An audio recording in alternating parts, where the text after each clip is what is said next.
범블비라는 배터리가 출시된 지가 2년이 넘었어요. 그런데 이 배터리에 대한 정보가 잘 안 올라오더라고요. 사실 이거에 대한 정보를 올릴 수 있는 사람이 저밖에 없는 것 같아요. 그래서 오늘은 범블비 배터리, 특히 이 레벨업이 돼버린 이 배터리를 중심으로 몇 가지 사항만 말씀드리도록 하겠습니다. 배터리의 정확한 명칭은 범블비 GB50 145W 12AD라고 써 있어요. 이건 무슨 뜻이냐면은 배터리의 용량이 145W라는 얘기겠죠. 그리고 12AD는 12A의 디스플레이가 달려있는 버전이라는 뜻이에요.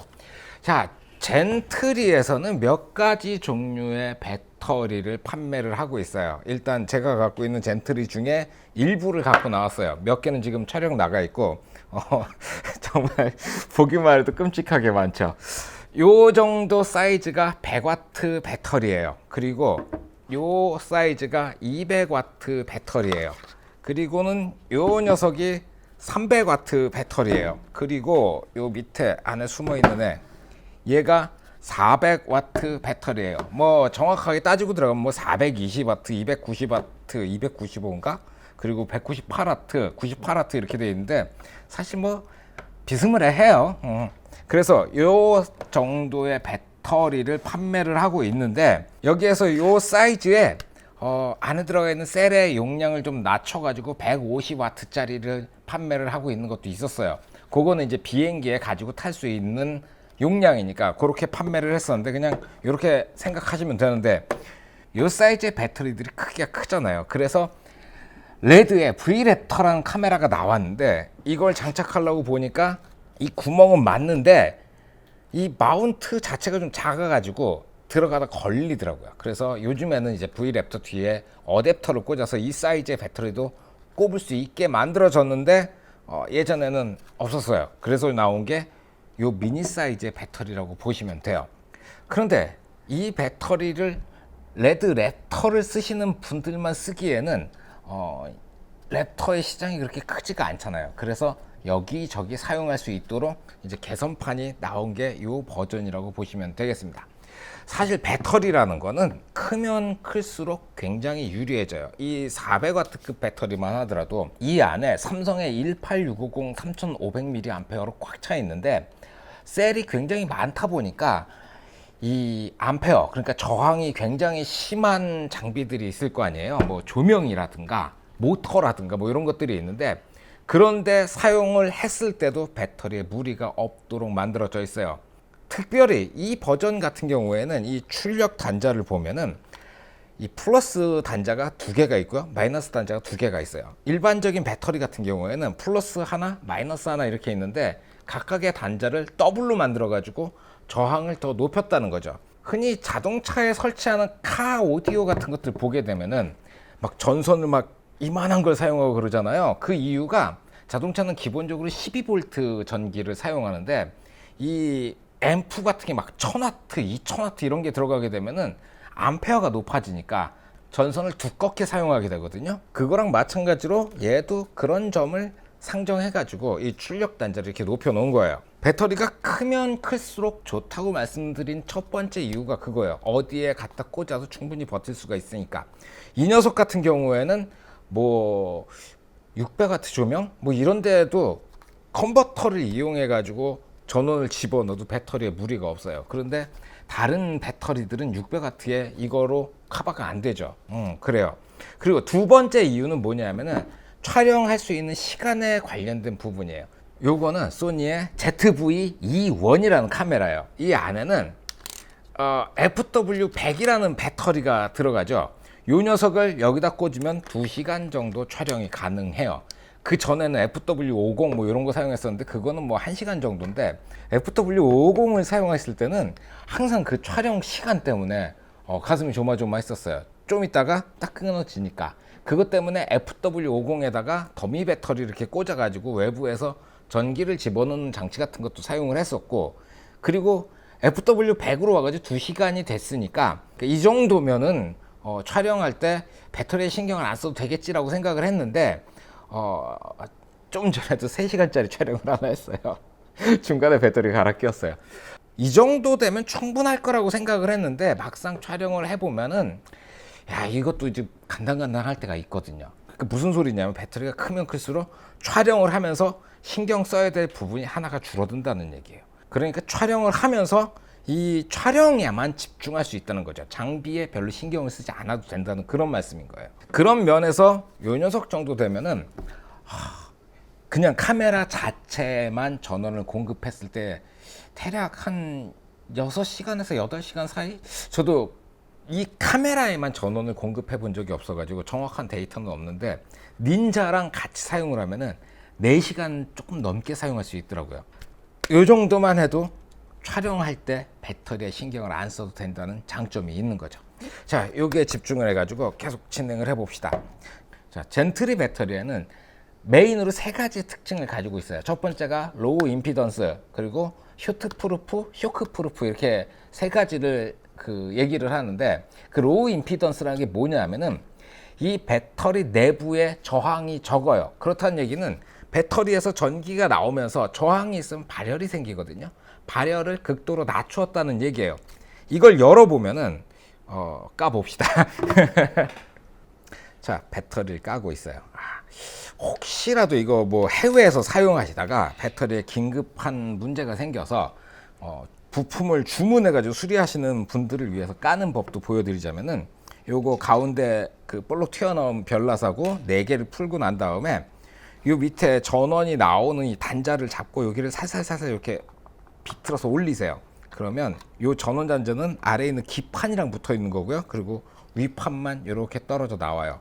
이렇게 떨어져 나온 상태에서 이 앞에 모니터가 어이쿠, 이런 것들 미리미리 잘 챙겨야 됩니다. 이건 스위치 부속. 요 앞에 모니터가 있고, 그리고 모니터하고 이 기판은 이 필름 같이 생긴 케이블로 연결을 해놨어요. 그래서 요 필름 같은 케이블을 여기를 이렇게 당기면 이렇게 꺾는 듯이 이렇게 제껴주면 이 케이블이 이렇게 떨어져요. 이 케이블을 먼저 떼어내시고, 그리고 조심스럽게 얘를 이렇게 드러내면 이 배터리 본체가 빠져나오고, 이 안을 보게 되면은 야, 예전 배터리들에 비해 가지고 이 안 구조가 굉장히 합리적으로 바뀌었네요. 올레드 모니터가 여기 장착이 되어 있고요. 그리고 이게 그 셀 모양에 맞춰 가지고 고정 가이드가 장착이 되어 있네요. 사실 아까 한번 살짝 열었다가 다시 닫았는데 그때는 여기를 안 들여다 봤었거든요. 여기 가이드 있는 건 지금 처음 봤네요. 일단 로우 임피던스 얘기를 계속 해봅시다. 여기 보면은 이 가운데 들어있는 셀은 삼성의 3500mAh 셀이에요.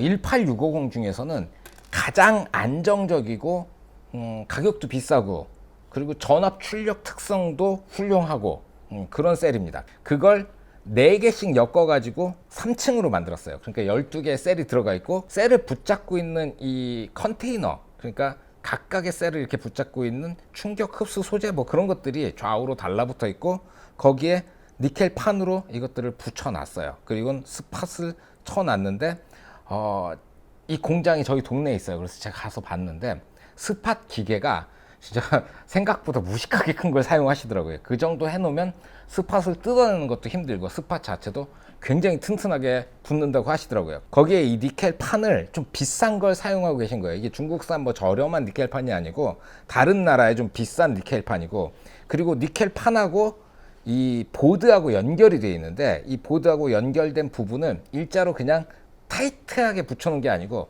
C자로 한번 꺾고 그걸 붙였어요. 그러니까 이 판하고 보드 사이에도 여백이 있어가지고 어떤 충격이 왔을 때 충분히 그 충격을 흡수할 수 있을 만큼의 공간이 여기 존재를 한다는 거죠. 그리고 특징이 이 안에는 전선이 안 들어가 있어요. 여기 보면 선이 하나 있죠. 이건 온도 센서예요. 전선이 안 들어가 있기 때문에 전선에서 나오는 저항, 그걸 이런 그 판때기 같은 것들로 그냥 다 커버를 해놔가지고 훨씬 더 이 선에서 나오는 저항을 줄였어요. 그리고 외부랑 연결하는 기본적인 요 단자가 있잖아요. 이것도 이름이 있는데 제가 까먹었어요. 요 단자 안에 보면은 구리로 만들어진 그 접촉되는 소켓이 있죠. 이 소켓을 일반적으로 저렴한 배터리들을 보게 되면은 이 구리 판을 이렇게 생긴 애를 이렇게 동그랗게 말아가지고 여기다 집어넣어 놨어요. 그래서 핀이 이렇게 들어와서 이 판을 말아놓은 거에 들어가면 판이 벌어지면서 물렸다가 빼내면 다시 쪼그라드는 구조로 되어 있는데, 얘들이 시간이 지나면 이 텐션이 약해지면서 접촉되는 부분이 좀 들뜰 수가 있어요. 그렇게 되면 거기서 스파크가 일어나고 저항이 생겼을 때 열이 발생하고, 열이 발생하게 되면은 이 부분이 녹아버릴 수가 있어요. 그런 배터리를 제가 전에 본 적도 있고요. 그래서 젠트리 배터리는 요 접촉되는 단자가 통 구리에다가 드릴로 구멍을 뚫어 가지고 이렇게 그냥 한 덩어리를 만들어 놨어요. 이렇게 만들어 놓으면 장점이 뭐냐면은 암페어가 높아져요. 요 위쪽에 보면 디텍도 같은 방식으로 만들어져 있는데, 예전에 디텍 같은 경우에는 7A가 한계였거든요. 그런데 지금 얘는 아래쪽도 12A고 위에도 12A예요. 12A 정도 되면은 한 150W 정도를 버틸 수가 있거든요. 물론 젠트리 배터리 같은 경우에는 구조가 튼튼해 가지고 150W를 넘어가는 장비에 사용해도 당장 문제가 생기진 않는데, 그래도 안전하게 사용하시려면 150W까지만 쓰시면 됩니다. 암페어가 높아졌다는 건 적용할 수 있는 범위가 굉장히 다양해졌다는 거고요. 현장에 나가가지고 사용하다가 뭐 정 조명에 배터리가 없다 그러면 이 녀석이라도 꽂아가지고 사용할 수 있다는 얘기가 되는 거죠. 배터리를 계속 까서 들고 있으니까 좀 애매하니까 빨리 진행을 해봅시다. 내려놓고 이 보드를 보면 보드가 굉장히 복잡해요. 이게 왜 그러냐면은 일반 BMS라고 부르는 거 있죠. 배터리 매니지먼트 시스템. 그런 애들을 보게 되면은 그냥 그 셀 밸런스를 맞추는 기능이 일단 첫 번째고, 그리고 대부분은 온도가 높아지면 전원을 차단하는 기능 정도가 들어가 있어요. 그렇기 때문에 BMS 보드라는 걸 이제 판매하는 걸 구입해서 보면 보드가 다 조그맣고 되게 간단한 편이에요. 그런데 얘는 마이크로 프로세서가 들어갔어요. 일종의 컴퓨터라고 보셔도 무방해요. 여러 가지 기능이 있는데 생각나는 것부터 말씀을 드리자면, 일단 이 정도 배터리들은 여기에 단자가 연결될 때 불꽃이 튀길 확률이 커요. 그러니까 그걸 뭐라고 부르더라? 어쨌든 그 불꽃 튀기는 걸 이 자체적으로 흡수해가지고 처리할 수 있는 기능이 있고요. 그리고 쇼트가 나가지고 빠직하고 두 개가 연결되면 그 쇼트를 즉각 차단하는 기능이 들어가 있어요. 그게 이제 쇼트 프루프라고 이쪽에서 강조하는 기능인데, 일단 쇼트가 낮잖아요. 그래서 재수가 없으면 기계가 날아가요. 그러니까 쇼트 안 나도록 그건 최대한 조심을 하셔야 되는데, 정상적인 사용에서 탁 꽂을 때 튀어나오는 불꽃은 흡수한다는 거죠. 오케이. 자, 그리고 열이 나면 차단을 하고, 거기에 배터리의 잔량, 그러니까 이 남아있는 용량이 10%가 되면 자동으로 또 전원을 차단을 해요. 10% 이하까지 쫙 끌어 당겨서 쓰면은 셀이 죽어요. 그러니까 10%는 항상 남겨져 있으니까 배터리의 수명을 굉장히 길게 만들어주는 장점이 있죠. 제가 젠트리 배터리 요거 리뷰할 때 그 내용을 보시면 비슷한 내용이 있어가지고 한번 보셨던 분들은 지겨우실 것 같은데, 사실 저는 그거보다 더 기대했던 게 뭐냐면은 이 PD 65W를 지원하는 타입C 케이블 단자, 이게 좀 기대가 됐었어요. 그 모듈이 여기 별도로 들어갔다고 생각을 했는데 그게 아니고 이 보드에 PD 65W가 통합이 되어 있어요. 보드를 보면 쉽게 그게 어느 부분인지 알아볼 수 있을 거라고 생각했는데 봐도 모르겠습니다. 그러니까 요거는 요 정도에서 덮고 계속 해봅시다. 조립을 해봅시다. 먼저 여기 각 단자 타입C에, 그리고 D탭에 고무 캡을 이렇게 덮으세요. 그리고 이 필름 케이블을 피해 가지고 여기다가 살짝 이렇게 얹어 놓으시고요. 이 필름 케이블을 연결을 해야죠. 필름 케이블 연결해주고 버튼을 꽂고 나서 뚜껑을 덮기 전에 앞에 화면이 들어오는지 봐야 되겠죠? 화면이 들어오네요, 다행히. 오케이. 자, 그리고 이거 버튼 커버를 꽂아 놓고 됐습니다. 잘 조립을 했어. 사실 이렇게 뚜껑을 벗겨도 이 사용자가 수리할 수 있는 버전도 있고, 이 뚜껑을 한번 벗겨가지고 뭘 만져가지고 꼬이면 공장으로 다시 보내셔야 할 수도 있어요. 그러니까 절대 이 커버를 벗겨보는 건 추천하지 않아요. 그리고는 얘도 이렇게 나사를 조일 때 전동 공구로 조이면 이게 한 방에 빠가각 하면서 빠가날 수가 있잖아요. 그러니까 항상 손으로 조여주셔야 됩니다. 오케이. 하지만 저는 무식하니까 전동 공구로 그냥 조입시다. 귀찮아서 못 조이겠어. 공장이 가까이 있잖아요. 뛰어가가지고 껍데기 빠각했어요. 지금 또 빠각할 뻔했네. 이렇게 센 걸로 하시면 안 돼요. 그래서 저도 지금 마지막에 힘을 딱 빼고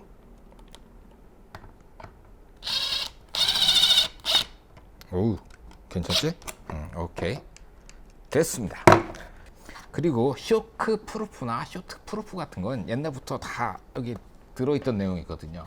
밀스펙 인증을 받았어요. 뭐 몇 메터 높이에서 수백 번 떨어뜨려도 끄떡없는 그런 재질로 만들어져 있고 뭐 그러니까 뭐 대충 넘어가도 될 것 같은데 몇 가지 생각나는 거면 더 말씀을 드릴게요. 일단 껍데기 커버가 지금 열면서 보여드렸지만 굉장히 튼튼하게 만들어져 있죠. 이게 소재가 아마 ABS 수지로 만들어져 있을 거예요.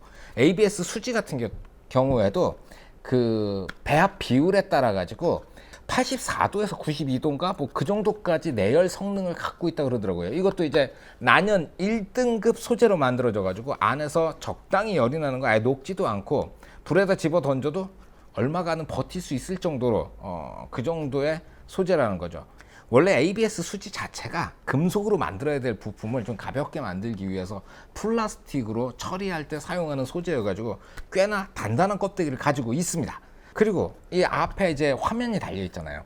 어떤 배터리들은 이 화면이 액정으로 만들어져 있어요. LCD 화면으로 이렇게 만들어져 있어요. 이 액정 화면의 문제는 뭐냐 하면은 추운데 가지고 나가가지고 사용하다 보면은 뭐 영하 10도 뭐 이러면 이 안에 있는 액정이 얼어버릴 수가 있어요. 얼면 재수가 없으면 얼어 터져 버려요. 그러면 액정이 찍 하고 날아가 버려요.